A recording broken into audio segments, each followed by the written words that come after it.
আসসালামু আলাইকুম রহমতুল্লাহি ওবরকাতুহ। সম্মানিত দর্শক, কোনো রকম ভূমিকা না করেই আসল কথায় যাই। বাস্তবতা হলো যে আমেরিকার বর্তমান president mister Donald Trump. Donald ট্রাম্পের সঙ্গে আওয়ামী লীগের একটা ভালো সম্পর্ক গড়ে উঠেছিল ব্যক্তিগত পর্যায়ে। এটা আমি জানি যখন তারা ক্ষমতায় ছিল। এবং ডোনাল্ড ট্রাম্পের একটা ব্যক্তিগত বৈশিষ্ট্য হলো তিনি ব্যক্তিগত সম্পর্কটিকে নিদারুণভাবে সম্মান করেন। আপনারা ইতিমধ্যে লক্ষ্য করেছেন যে আ এমবিএস মোহাম্মদ বিন সালমান, যিনি সৌদি আরবের এই মুহূর্তে ডিফ্যাক্টো কিং। তো তার সঙ্গে ডোনাল্ড ট্রাম্পের যে মেয়ের জামাই কুশনার, তার একটা ব্যক্তিগত বন্ধুত্ব আছে। তো ইভাঙ্কা ট্রাম্প এবং কুশনারের সঙ্গে এই মোহাম্মদ বিন সালমানের ভালো সম্পর্ক থাকার কারণে মিস্টার জো বাইডেন তার পুরো শাসনকালে শত চেষ্টা করেও সৌদি আরবের সাথে সম্পর্কটা ভালো করতে পারেনি। সেই সময়টাতে সেই জামাল খশোগির হত্যাকাণ্ডকে কেন্দ্র করে তারা সৌদি আরবের উপরে যে প্রেশার ক্রিয়েট করার চেষ্টা করেছে, প্রথমে সম্পর্ক স্থাপন করার চেষ্টা করেছে, তারা প্রেশার ক্রিয়েট করার চেষ্টা করেছে, এটা আরও হিতে বিপরীত হয়েছে। পরিস্থিতি সামাল দেওয়ার জন্য সেই জো বাইডেনের পররাষ্ট্রমন্ত্রী এবং জো বাইডেন নিজে তিনি সৌদি আরব ভ্রমণ করেছেন একাধিকবার। এবং অবাক করার ব্যাপার হলো যে এয়ারপোর্টে তিনি যে অপমানের শিকার হয়েছেন, তাকে যেভাবে দাঁড় করিয়ে রাখা হয়েছে এবং যেভাবে ওয়েট করা হয়েছে, বাদশা এখন নামাজ পড়বেন। মানে তিনি এয়ারপোর্টে গেছেন, তাকে রিসিভ করার সময় নামাজরক্ত হয়ে গেছে, বাদশাহ সালমান নামাজ পড়তে গিয়েছেন, তাকে আধা ঘন্টা সেখানে দাঁড়িয়ে থাকতে হয়েছে। এরকম অস্বস্তিকর ঘটনার পেছনে মূলত ডোনাল্ড ট্রাম্পের সঙ্গে মোহাম্মদ বিন সালমানের যে ব্যক্তিগত সম্পর্ক, সেটা মূলত কার্যকরী ভূমিকা রেখেছে। এখন ডোনাল্ড ট্রাম্প ক্ষমতায় আসার পর সাম্প্রতিক সময় আপনারা দেখেছেন যে মোহাম্মদ বিন সালমান আমেরিকাতে গিয়েছেন। আর সেই আমেরিকা ভ্রমণের সময় কি হৃদ্যতাপূর্ণ একটি সম্পর্ক তৈরি হয়েছে। আপনারা হয়তো জানেন না, অনেকেই জানেন না, বিকজ এগুলো হয় কি যে আমাদের যে চিন্তা চেতনা, আমরা সবসময় করি কি নিজেকে দিয়ে অন্যকে বিচার বিশ্লেষণ করি বা নিজের ধারণা অনুযায়ী অন্যকে মূল্যায়ন করার চেষ্টা করি।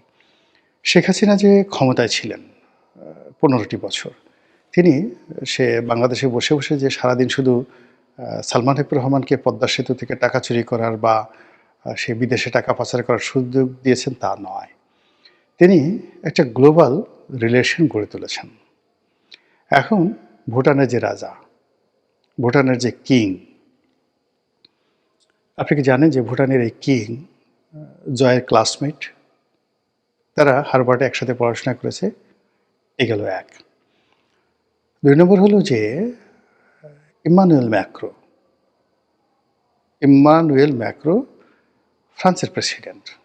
তার সাথে শেখ হাসিনার ব্যক্তিগত সম্পর্কটা কোন পর্যায়ে আপনারা একবার চিন্তা করতে পারেন যে তিনি দিল্লিতে যাওয়ার আগে ঢাকায় এসে শেখ হাসিনার সঙ্গে দেখা করে গেছেন। জাস্ট লাইক মা এবং সন্তানের সাথে সম্পর্ক। এবং সেই সম্পর্কটা কী পর্যায়ে কাজ করছে যে ডক্টর মোহাম্মদ ইউনূস জলবায়ু সম্মেলনে তিনি ফ্রান্সে গেলেন, যাওয়ার চেষ্টা করলেন বা তার যাওয়ার দরকার ছিল। তো তিনি সেখানে ইম্মানুয়েল ম্যাক্রোর সঙ্গে সাইড লাইনে একটা বৈঠকের আয়োজন তিনি চেষ্টা করলেন, পারেননি।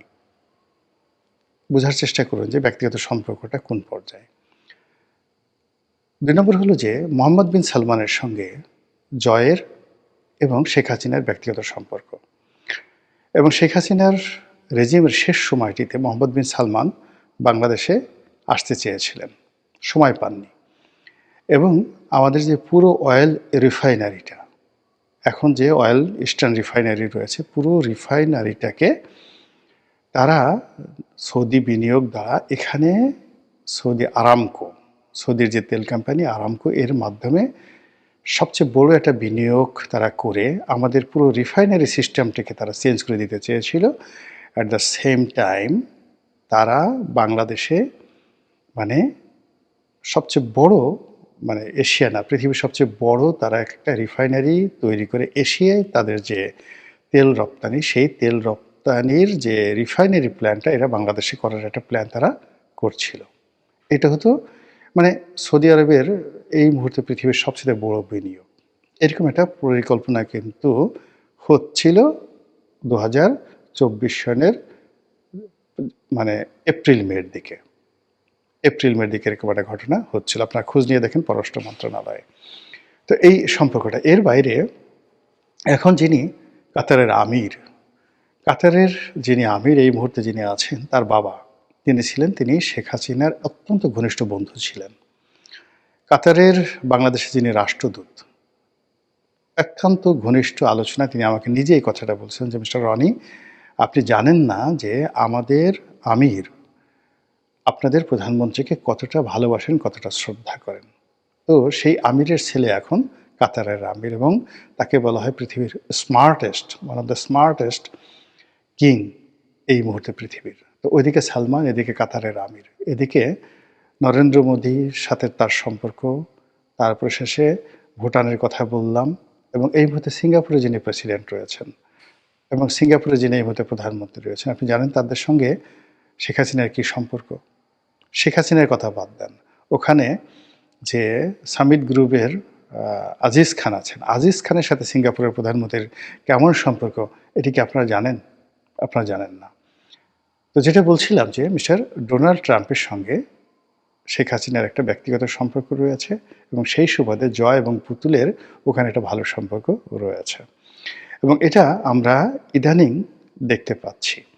জয় যে কথাগুলো বলছেন এই মুহূর্তে, তাকে বিভিন্ন অ্যাঙ্গেল থেকে প্রশ্ন করা হচ্ছে যে আপনি তো আমেরিকাতে আছেন, তো আপনার বিরুদ্ধে তো অনেক অভিযোগ, সবাই যেটা আমরা বাংলাদেশ থেকে যেটা বলার চেষ্টা করি যে আমেরিকা এমন একটা কান্ট্রি যেখানে আসলে চুরিচামারির কোনো সুযোগ নেই, যেখানে আপনি কোনো 2 নম্বর কোনো কাজ করতে পারবেন না, আপনি যত বড় রাজা হন, বাদশাহ হন, সেখানে কোনো চুরির টাকা, 2 নম্বরি টাকা নিয়ে সেখানে হজম করতে পারবেন না, এই ধরনের কথাবার্তা। তো সেক্ষেত্রে বলা হয়ে থাকে যে বাংলাদেশ থেকে কত 16 লক্ষ কোটি টাকা আওয়ামী লীগ পাচার করেছে। যদি 16 লক্ষ কোটি টাকা পাচার করে থাকে, জয়ের কাছে তো 2-1 লক্ষ কোটি টাকা আছে, তো সেই টাকা কোথায় আছে? সুইজারল্যান্ডে থাকতে পারে, সেই টাকা আমেরিকাতে থাকতে পারে, আমেরিকাতে তার গল্ফ কোর্স আছে, ইত্যাদি ইত্যাদিতে দিয়ে নানা রকম, মানে শেখ হাসিনা যখন ক্ষমতায় তখনও তো আমরা এই জিনিসগুলো প্রচার করেছি। কিন্তু এখন যেটা দেখা যাচ্ছে এই 14 মাস পরে, যে জয়ের মানে সবার ধারণা ছিল যে শেখ হাসিনা যতদিন ক্ষমতা আছে এই কারণে আমেরিকা সেখানে নড়াচড়া করছে না, যেদিন শেখ হাসিনা ক্ষমতা চলে যাবে তারপরের জয়কে গ্রেপ্তার করা হবে, তাকে জেলে নেওয়া হবে। কিন্তু জয় সেখানে একটা বহাল তবিয়তে আছে, এবং তার ইদানিং যে কথাবার্তাগুলো হচ্ছে, তিনি ফ্রিকুয়েন্টলি ইংরেজিতে কথাবার্তা বলছেন, ইংরেজিতে সাক্ষাৎকার দিচ্ছেন, এবং একটা জায়গাতে দেখলাম যে তিনি আমেরিকা সম্পর্কে, ডোনাল্ড ট্রাম্প সম্পর্কে যে কথাগুলো বলছেন, তাতে স্পষ্টত বোঝা যাচ্ছে যে ডোনাল্ড ট্রাম্প সরকারের সাথে তার একটা ভালো সম্পর্ক আছে, এবং সেই সম্পর্কটা যেটা অতীতে ছিল সেটা এখনও ধারাবাহিকভাবে এটা কন্টিনিউ করছে। This is one. Second thing হলো, এখন এই মুহূর্তে আমেরিকার যে পলিসি, তাদের যে গোয়েন্দা সংস্থাগুলোর প্রধান তুলসী গ্যাবার্ড, তিনি যে কথাগুলো বলেছেন যে এখন বাংলাদেশ থেকে শুরু করে অন্য যে সকল দেশে আমেরিকার ডিপ স্টেট পলিসি কার্যকর ছিল, এবং সেই ডিপ স্টেট পলিসির অধীন যে সকল দেশের সরকার পরিবর্তনে আমেরিকা যে বিনিয়োগ করেছে বা যে কর্মকাণ্ড করেছে, it is stop now. This is one. Second thing হলো যে তারা অন্য দেশের ব্যাপারে নাক গলাবে না। থার্ডলি হলো তাদের যারা পুরনো বন্ধু রয়েছে সেই পুরনো বন্ধুর সাথে তারা সম্পর্ক আবার ঝালাই করবে। মধ্যে ইউক্রেন যুদ্ধ নিয়ে, ইউক্রেনের প্রসঙ্গ নিয়ে, রাশিয়ান তেল কেনা নিয়ে নরেন্দ্র মোদীর সঙ্গে যে সম্পর্কটা খারাপ হয়ে গিয়েছিল, সেই সম্পর্কটা তৈরি করার জন্য ডোনাল্ড ট্রাম্প মানে কোন পর্যায়ে নেমেছেন বোঝার চেষ্টা করুন। যে তিনি বলছেন আমার বন্ধু ট্রাম্প, না আমার বন্ধু নরেন্দ্র মোদী, আমি তাকে টেলিফোনে তার সাথে কথা হয়েছে, নরেন্দ্র মোদী এত রাগ করেছে, তিনি বলছেন আমার সাথে কোনো কথা হয়নি, কিন্তু তারপরে কিন্তু ডোনাল্ড ট্রাম্প থেমে থাকেননি, তিনি বলছেন আমার সঙ্গে তার কথা হয়েছে। এরপর তিনি বলেছেন যে ভারতের সঙ্গে, নরেন্দ্র মোদীর সঙ্গে আমার যে সমস্যাগুলো তৈরি হয়েছে সেই সমস্যাগুলো খুব দ্রুত, অতি দ্রুত এগুলো নিষ্পত্তি হয়ে যাবে। এবং ইতিমধ্যে খবর হলো যে আমেরিকা থেকে ভারত প্রায় $900 মিলিয়ন সেই অস্ত্র কিনেছে, এবং এই অস্ত্র কেনার আগে আমেরিকার সঙ্গে ভারতের একটা যাকে বলে পার্টনারশিপ, যাকে স্ট্র্যাটেজিক মানে কৌশলগত সামরিক মিত্রতা হয়েছে এবং এই সংক্রান্ত একটা চুক্তি স্বাক্ষরিত হয়েছে। এবং এই চুক্তির ধারাবাহিকতায় যদি নরেন্দ্র মোদী এবং ডোনাল্ড ট্রাম্পের সেই পুরনো বন্ধুত্ব আবার চালু হয়ে যায়, তাহলে বুঝতে পারবেন যে ওই সম্পর্কের সঙ্গে যদি আবার ডোনাল্ড ট্রাম্পের সঙ্গে শেখ হাসিনা, ডোনাল্ড ট্রাম্পের সঙ্গে বা বর্তমান রিপাবলিকানদের সঙ্গে আওয়ামী লীগের সম্পর্ক বা জয়ের যে কানেক্টিভিটি, এবং জয়কে আমরা দেখেন অনেকগুলো গোয়েন্দা রিপোর্টও আসছে যে 1996 থেকে 2001 সন আওয়ামী লীগের যে জমানাতে, তো আওয়ামী লীগের জমানাতে পুরো মার্কিন প্রশাসনকে বিএনপির বিরুদ্ধে কাজে লাগানোর জন্য এবং তারেক রহমান সাহেব থেকে শুরু করে বিএনপির অনেক নেতাকে আমেরিকাতে ব্ল্যাকলিস্টেড করার জন্য আওয়ামী লীগ যে বিনিয়োগ করেছিল, কাজ করেছিল এবং যে লবিস্ট ফার্ম নিয়োগ করেছিল, এই টোটাল কাজটা করেছিল মিস্টার জয়। এটা বিএনপি অভিযোগ করছে এবং এটা রিটেন যে কাজটা তারা করেছে।